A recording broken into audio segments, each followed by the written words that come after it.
Today's workout, I thought the offense got up a little bit early, and then we made a nice comeback. The guys kind of huddled themselves together and got the energy up, and then we started flying around, and we finished practice really, really strong, and I think we're moving in the right direction. Coach, what was it like? What's it been like having Coach away back on the field? Yeah, it's great. Anytime he gets to be back out there with us, kind of brings a smile to my face, and I know the kids really enjoy it too, and they love seeing him out there. And he's trying to do what he can do, and the most important thing for right now for him is get healthy and take care of his family, but we love it when he comes out here, so I'm glad his wife lets him come for a few hours. Does that give you guys a lift in practice? Absolutely. We go out there and see him, especially we come down from the meeting room. If he doesn't tell us he's going to be here, and all of a sudden he comes out there, everybody's spirits are pretty high. So. Erik, what do you recall from your second spring at UCF when you guys were about to take off? What were some signs then that you saw that good things were coming, and how does that compare with what you've seen this spring? Yeah, some of the same things. I mean, it's just, even talking to some of the parents down there today, they noticed it, too. It's faster paced, it's cleaner. The guys know how to practice. They know how to transition from drill to drill. We almost don't have to tell them. And I don't know how to put this, the stamina maybe is better. It was hard first for these kids to get through practice the way we wanted them to, the tempo that we wanted, the individual transition to 7-on, transition to team, and let's go, go, go. And this year they're easily doing it. So I think the strength conditioning has a huge part in that with Coach Duval, and also just being in the second year used to it, your body's used to it, your mind's used to it. So I think the tempo of practice is the most impressive thing right now. What's impressed you by your defensive line early on? Defensive line early on, I think Coach Tui's done a great job with those guys. It's a deep group right now. With the Davis brothers and Stilly coming back, and now the two Daniels brothers, the addition to him and Deshaun, and there's just a ton of guys. But I really like the violence they're playing with up front, and they're really running to the football right now. Same thing with those guys, right? Like they're getting used to, last year it was getting used to the calls, the different fronts. What mode am I in? Am I in 2-gap? Am I in 1-gap? Am I penetrating up the field? Am I trying to build a wall? Is it time to rush the passer by the call? Well, what is the call telling me to do? And those guys are kind of in and out with ease right now with another year in the system, so they've been pretty impressive so far. Coach, when it comes to Darian specifically, what do you think he's brought to the line that maybe wasn't present last year? I think he's brought some experience. He's brought some leadership.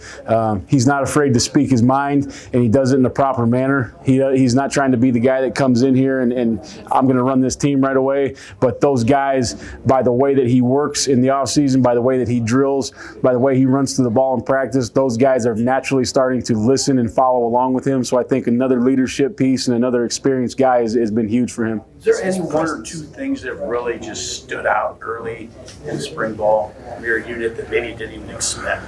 Probably the I don't know if it's not expecting, but probably the speed to the football, getting guys to the football, and then creating some turnovers early that we hadn't created last year. The DBs are doing a good job of getting some interceptions, doing a good job of getting the ball out, and the guys are doing a really good job rushing the passer right now too. So I don't know if it's unexpected, but those are very pleasant things to see right away.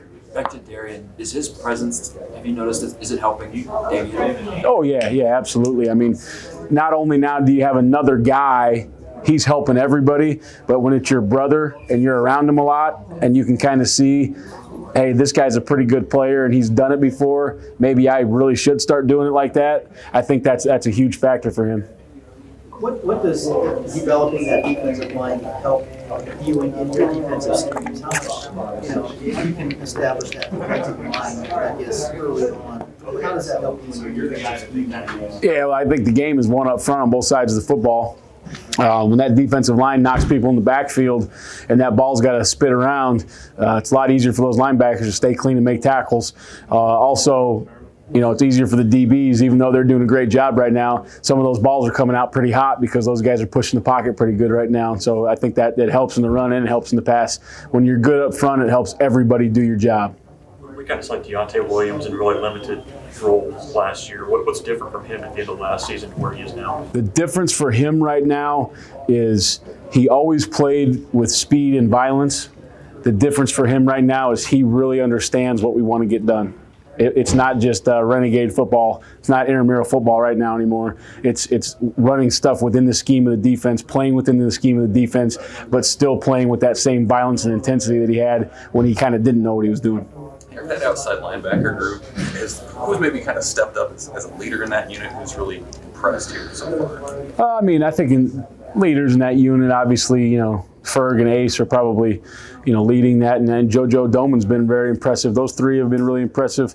You got Breon Dixon can do some things. He's got a good skill set, and Garrett Nelson, young guys come along pretty good. All those guys are playing really good. We moved Ryan Schomer out to that position, and he's giving us some things that some of the, JoJo and Breon are better space guys, and off the edge, he can set the edge and bang around on people. So I think that group as a whole has got some interesting pieces right now. We just need to kind of bring everybody's deficiencies up. And you mentioned getting after the passer better. Is that a lot of that coming from that outside backer? They're rushing the passer a lot better, and they're kind of understanding pass rush. I think last year it was kind of let's try to line up and let's try to run fast around somebody, and that's not pass rush unless you're one of those guys that can't get touched. So I think they understand right now what they need to get done, what the offensive line is presenting them with, what their width has to do with the set of the tackle, all those type of things. I think they're starting to click a little bit, so they're able to rush the passer a little better.